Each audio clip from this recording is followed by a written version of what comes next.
Welcome back to the Explainer. Today, we're jumping right into day 12, and we are zeroing in on an absolute game changer for your analytical toolkit, Fibonacci.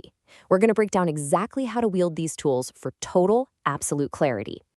So, are you ready to finally unlock Fibonacci? We're taking these concepts that honestly can feel a bit like abstract, mysterious math, and we're transforming them into practical mastery. The goal here is for you to confidently deploy these instruments without second-guessing yourself. Let's start by looking at our two primary tools side by side, the retracement and the extension. Honestly, it helps to think of them as two sides of the exact same coin. The retracement acts kind of like a coiled spring, right? It gives us a framework to measure pullbacks when a trend just needs to step back and gather energy.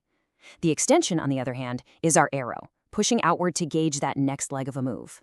Grasping this dynamic, retracing backward versus extending forward, is really your first step to mastering this. Okay, so now we need to move from those high-level concepts down into the exact detailed settings you need to make this work. Because, let's be real, you can't just slap a tool on a chart and expect it to do the heavy lifting for you. You need the precise mathematical inputs. And there are three absolutely critical ratios that form the backbone of this entire system. First up is 0.382. When you're applying your tools, this is literally your initial major checkpoint. Don't just gloss over this decimal, guys. It's the foundational first layer of measurement.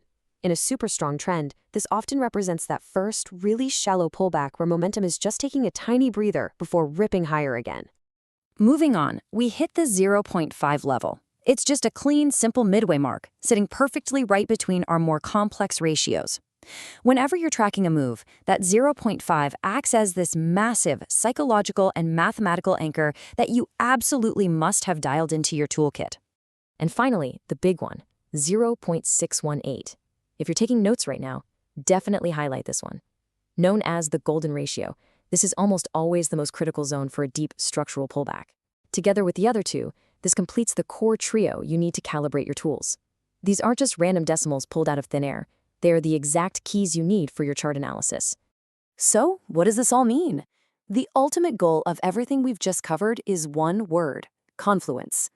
Confluence is this incredibly powerful concept of uniting all these different ratios and directional tools into a single unified signal.